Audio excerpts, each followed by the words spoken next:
Hola, bienvenidos al capítulo 6 de esta serie sobre vivienda y energía en México, el contexto, las políticas y los programas de 1982 a 2024. En esta ocasión vamos a hablar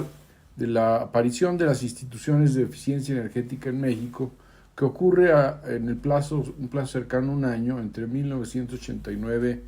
y 1990. El asunto es que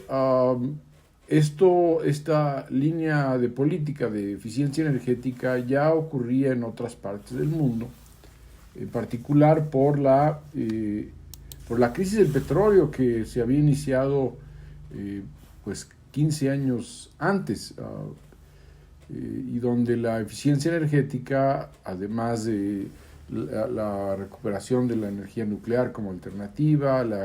el fomento al desarrollo de energías renovables, se convirtió en una alternativa ante los altos precios del petróleo y para disminuir la dependencia en ese combustible. Un aspecto importante porque no es solo un fenómeno de lo que funciona con petróleo directamente, la industria o los automóviles, sino por el hecho de que el petróleo todavía, y más entonces, es un combustible que sirve para hacer funcionar el sistema eléctrico, pues el aumento, además de ser un referente de precio de los combustibles fósiles, el hecho de que el petróleo haya subido hasta más de 10 veces de precio, pues pegó en costos operacionales de las empresas eléctricas, pero también ese aumento de costos dio lugar a una inflación que empujó para arriba las tasas de interés y que por lo tanto hicieron más elevado el costo del capital. Y el costo del combustible y el costo del capital son los dos principales elementos de costo para las empresas eléctricas. Entonces, esta situación mete en crisis a la industria eléctrica, que entre las alternativas que identifica está la eficiencia energética. Entonces, esto ocurre en los 70s, a mediados de los 70s, y México no entra a esta línea de inmediato porque se ubica la oportunidad de ser una oferta alternativa al petróleo del Medio Oriente. Uno, por el hecho de estar fuera del Medio Oriente, y dos, por el hecho de que al subir el precio del petróleo se hicieron más rentables explotaciones que no lo eran antes, en particular la explotación en el mar. Entonces México aprovecha esta oportunidad y es aquí donde sale a relucir el Cantarell, el yacimiento de Cantarell, que lleva ese nombre por un pescador, Rudecindo Cantarell, que en los 60s identificó un lugar donde brotaba el petróleo a través de manchas oscuras sobre el mar, que lo terminó reportando a Pemex y pues por la crisis petrolera y la oportunidad que podría hacerlo, Pemex, ya entrado en la crisis del petróleo, pues tomó en serio la posibilidad de explotar ese yacimiento y aprovecharlo. Entonces, pues el gobierno de José López Portillo, que era el que estaba como presidente en esos años, aprovecha esto para empujar la economía y empieza a aprovechar el yacimiento de Cantarell a través de un pozo comercial, el llamado CHAC, en 1979. Con el tiempo se identificaron varios campos submarinos, uno de ellos Ixtoc, que fue muy famoso porque fue un derrame mayor que dio fama a Cantarell en lo general, pero también causó un problema ambiental serio en el Golfo de México. Como resultado, México recupera su carácter de exportador de petróleo y por lo tanto con precios altos de petróleo le permite obtener muchos recursos y digamos ponerse a otro nivel. Podemos ver aquí en la gráfica cómo en 1970 la producción petrolera estaba por abajo de 500,000 de barriles de petróleo diarios y en su punto máximo con Cantarell funcionando llegamos casi a 3,5 millones de barriles diarios, que después vino a decaer, pero el hecho es que México se convirtió en un productor importante de petróleo en el mundo, un petróleo además ligero, muy comerciable, y en sí el yacimiento de Cantarell llegó a producir 2 millones de barriles diarios de petróleo, el segundo campo petrolero más grande del mundo, solo después de Ghawar en Arabia Saudita. Y bueno, esto permitió al país por unos cuantos años un crecimiento acelerado, pero también a un costo alto de deuda y de todo el gasto que se requirió para tener la infraestructura para la explotación del petróleo. Una vez pasado el pico de esta crisis después de la guerra de Irán e Irak, hacia principios de los 80, viene una caída de los precios del petróleo muy notable y México se tiene que enfrentar a esta nueva realidad donde tiene una alta deuda y los ingresos que iban a pagar esa deuda o el valor de lo que iba a vender para pagar esa deuda pues se cayó. Ya no alcanzaba el dinero para operar el gobierno. Entonces, un problema de evaluación y de fuga de capitales. Y el presidente López Portillo inclusive tuvo que nacionalizar la banca, tuvo que pedir ayuda del Fondo Monetario Internacional que como resultado impuso una serie de requisitos al funcionamiento de las finanzas de gobierno, como la austeridad fiscal, una liberación comercial y privatización de empresas estatales. En buena medida eso marcó el fin del modelo estatista que venía llevando el PRI hasta esos años y el inicio de una era neoliberal que se reflejó ya en el régimen de Miguel de la Madrid, que es en el régimen precisamente en el que nace el PRONURE, donde me toca entrar al tema de la eficiencia energética. Yo salgo de CFE del PRONURE en febrero de 1988 y ese año hay elecciones en México, gana una vez más todavía el PRI con Carlos Salinas de Gortari, que entra al poder a finales del año, y al año siguiente se produce el Plan Nacional de Desarrollo y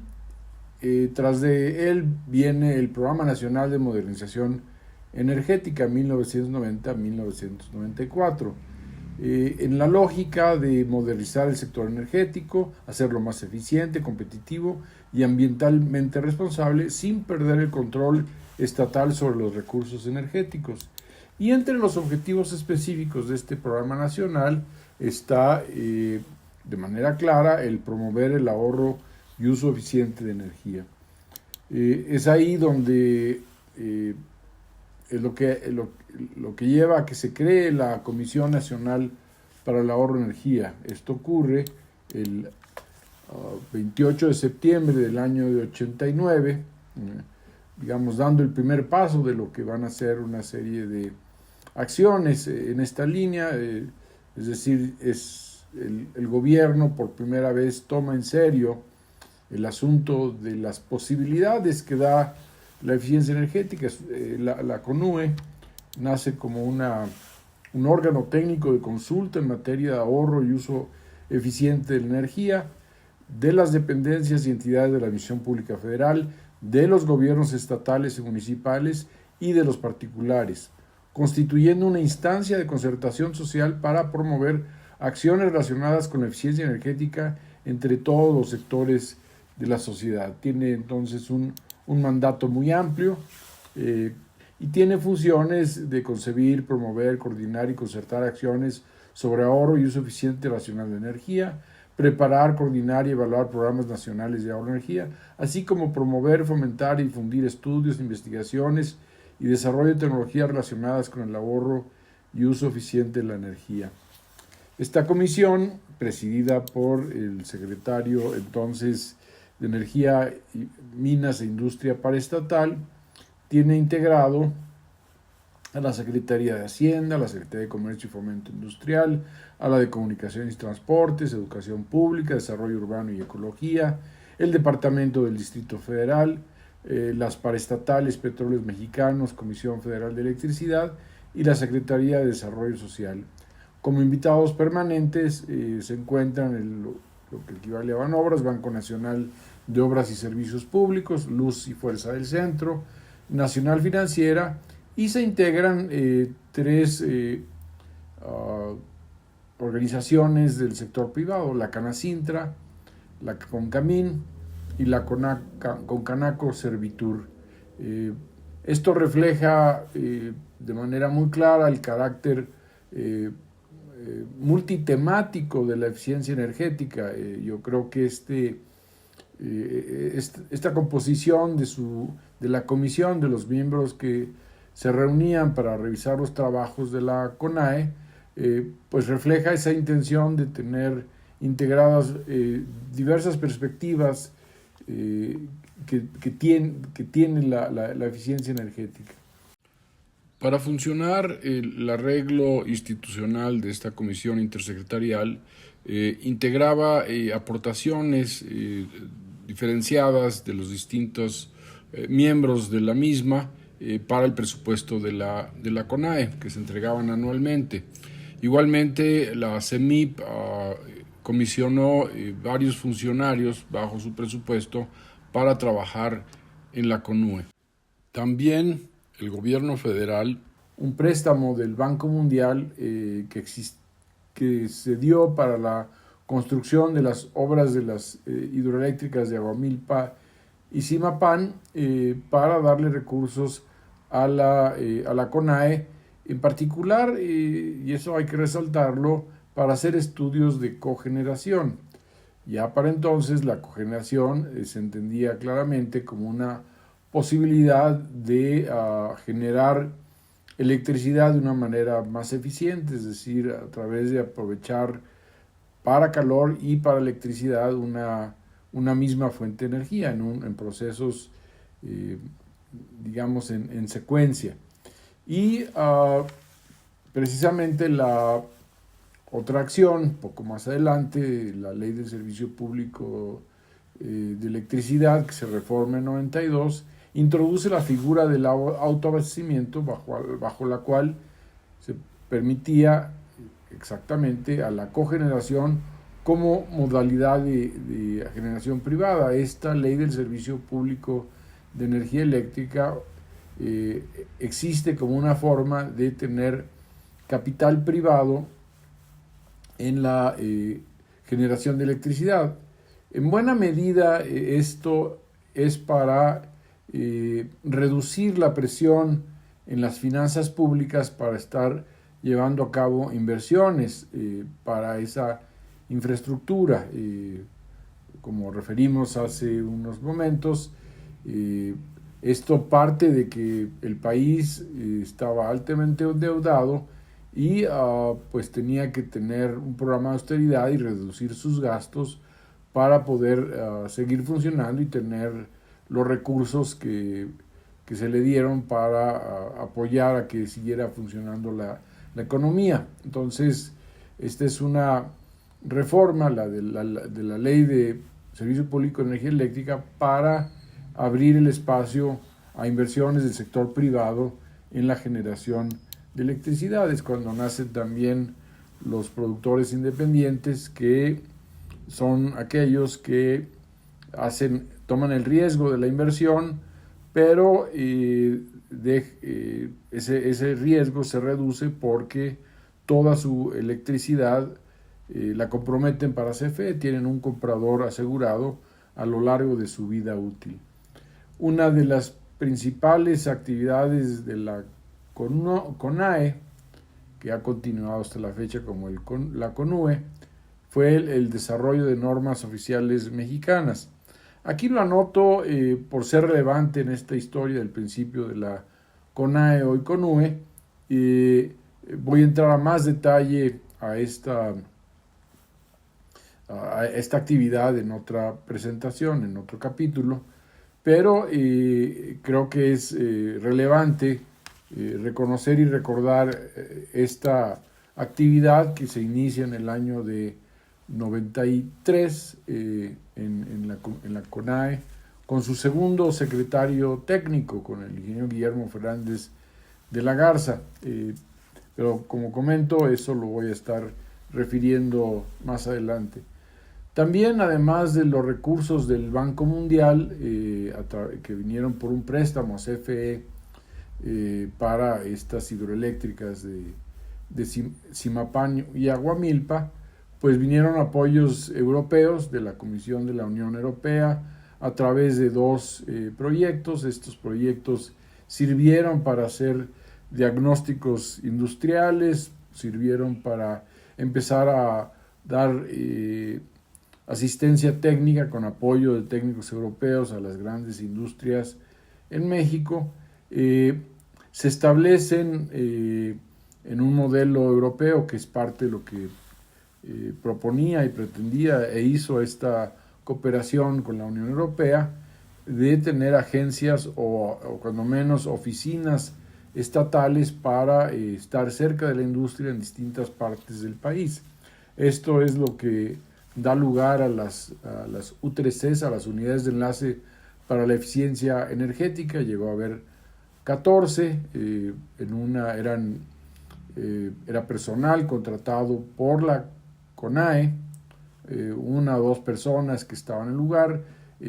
ocupaban espacios en las oficinas de las cámaras, en Canacintra en general, pero también lo había en Nuevo León, en Sintermex, en Caintra, y bueno, estas operaron hasta el año de 2003, dando apoyo local a las actividades de la CONUE. De manera paralela a la creación de la CONAE, lo que era el PRONURE se convierte en el PAESE para tomar sus funciones,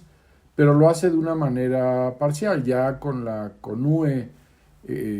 presente ya no tenía que tener el mismo alcance esta actividad de esta organización interna de la CFE, pero aún así, bueno, se le definieron en su arranque dos áreas de acción, una interna al sector eléctrico, pero otra también dirigida a sus usuarios más importantes,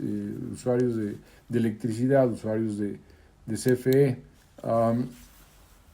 Y en ese sentido, bueno, las actividades internas tampoco era una organización mayor, más bien era una oficina, sigue existiendo, es una oficina relativamente pequeña que promueve y funciona de enlace para llevar a cabo acciones como rehabilitación de centrales de generación, reducción de consumos en usos propios, reducción de pérdida de transmisión y distribución. Y por el lado de los usuarios externos a CFE, pues hacer campañas como han seguido existiendo, donde se apoya especialmente a las áreas comerciales de CFE para promover estas acciones de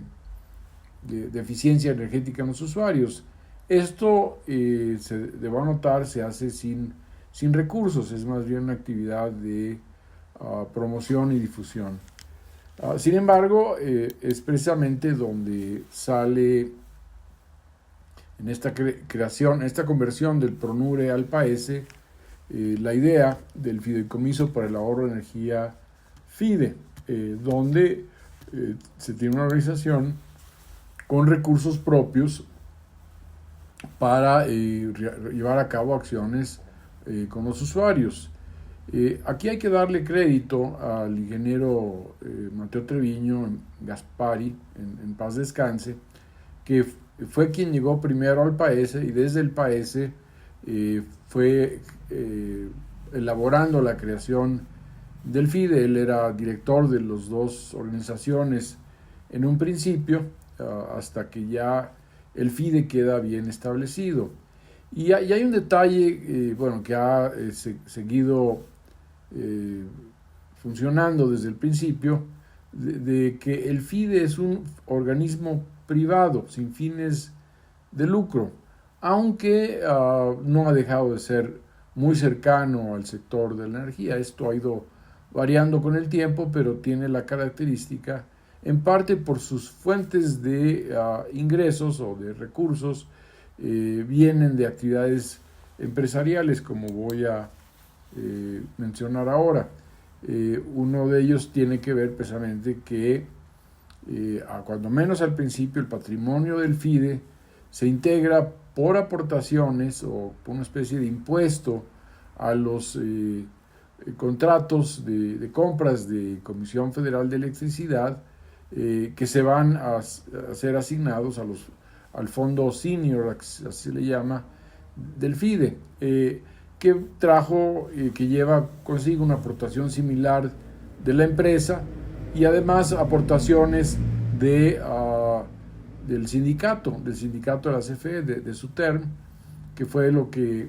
fue integrando el patrimonio del FIDE, con lo que pudo llevar a cabo las actividades que lleva hasta la fecha, que han ido transformándose. Entonces, el fideicomiso, con estos recursos, pues se dedicó en buena medida a promover proyectos demostrativos. Aquí vemos a la imagen una colección muy amplia de casos de éxito en instalaciones, en este caso del sector de servicios,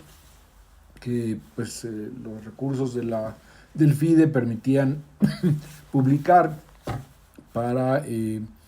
hacerlos del conocimiento de los usuarios y tenerlos como referencia. Esta era una actividad importante y yo mismo estos documentos los utilicé, y lo voy a platicar más adelante, para argumentar algo alrededor de la importancia de los usuarios eléctricos en edificios, más allá de lo que ocurre en el consumo de electricidad en la industria.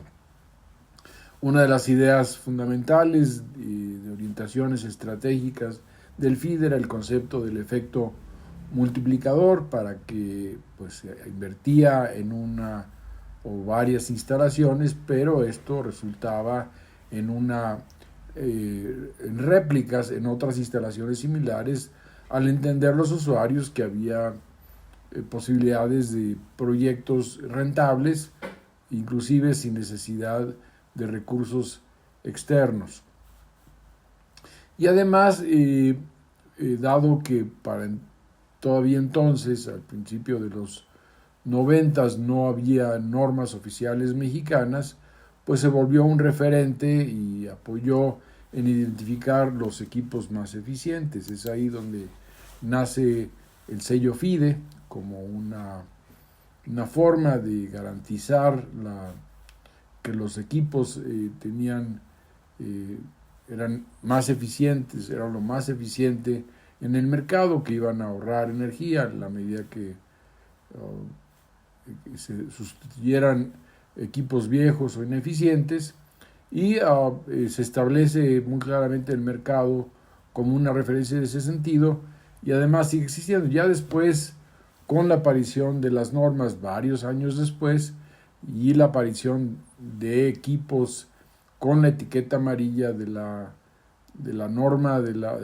oficial mexicana promovida con CONUE, pues ya en los distintos equipos fueron apareciendo los sellos de la etiqueta amarilla de la CONUE, obligada para todos los equipos nuevos, y los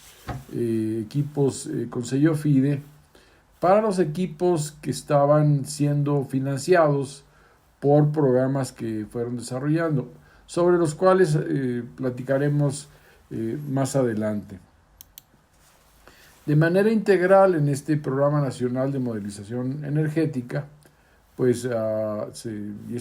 lo encontré en un documento, en un libro que produjo Daniel Reséndiz sobre el sector eléctrico, donde escriben precisamente el ingeniero Mateo Treviño y el ingeniero Guillermo Fernández de la Garza, sobre cómo de una manera coordinada funcionaban estas tres instituciones, la CONAE, el PAESE y el FIDE, con distintos programas y con acciones a los usuarios finales de energía. El último de la serie de organizaciones que aparecen en 1990, en este plazo entre 89 y 90, es el FIPATERM. El FIPATERM parte de un programa federal, el Programa de Apoyo a la Economía Familiar y de Ahorro de Energía Eléctrica, en respuesta a las altas facturaciones eléctricas en Mexicali. Esto es un tema que ya al cual entré en dos sesiones previas, una primera donde lo identifico, trabajando en PRONURE como un lugar donde se consume en el sector residencial mucho más electricidad por usuario que en otras partes del país, y también para el cual hice un trabajo que muestra la rentabilidad de poder ponerle aislamiento a las viviendas y reducir su consumo de energía eléctrica. Entonces, creo que en función a esos trabajos se decide buscar que los usuarios tomen financiamiento de este fideicomiso, que en principio es un fideicomiso que es encabezado por el Ayuntamiento de Mexicali, y además se denominaba para la constitución de un fondo revolvente de financiamiento para el programa de aislamiento térmico de la vivienda en el Valle de Mexicali. Es decir, lo único que buscaba en principio era financiar aislamiento de vivienda, y con un objetivo de apoyar a 25,000 viviendas en Mexicali y su valle. El mecanismo del FIPATERM, porque es importante, para poder participar en él, pues primero se definieron el universo de el objetivo de este programa, que eran los usuarios con más alto consumo eléctrico, en el verano en particular, y que tuviesen techo de cemento, en buena medida porque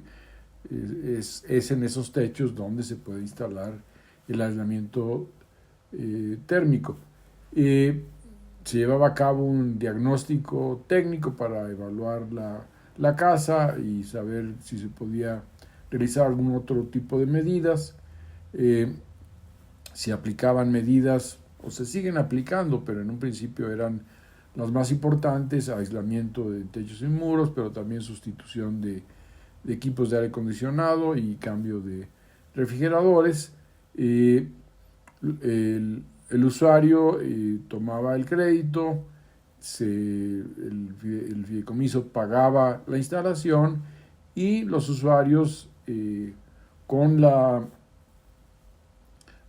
convencidos de que el tener el aislamiento térmico reduciría sus facturas, pues aceptaban el tener cargos mensuales en los recibos de la luz para poder pagar esa mejora en su vivienda. Y obviamente pues los recursos que se pagaban pues regresaban al fondo revolvente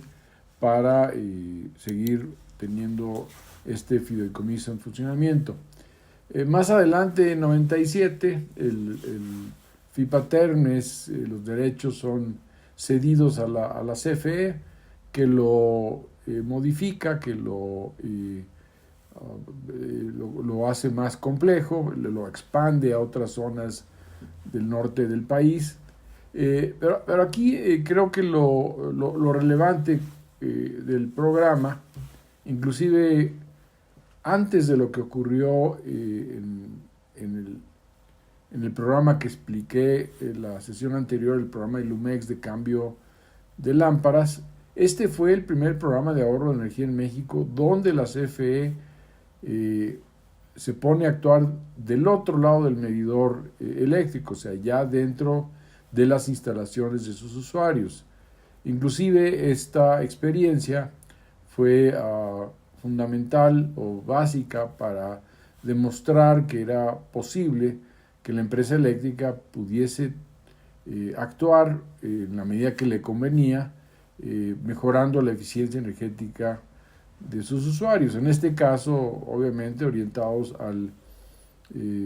la reducción del uso del aire acondicionado a través de la mejora de la envolvente y pues de poco a poco también integrando cambio de equipos y hoy día, como lo hace el propio FIDE y lo hace el FIPATERM, ofreciendo sistemas fotovoltaicos para sustituir a la propia energía que entrega Comisión Federal. Si les interesa tener más información sobre los temas que he estado presentando en esta serie, pueden ir a mi sitio dondebuenr.com.mx. Hay documentos históricos, pero también hay documentos más recientes, principalmente sobre el tema de eficiencia energética en distintos temas. Simplemente creo que pueden visitarlo y ver qué les puede interesar. Y en caso de tener alguna pregunta sobre esta presentación o sobre presentaciones previas en el curso, los invito a que me escriban a cursos.odb@gmail.com y con gusto aclararemos o les haremos llegar información adicional. Muchas gracias.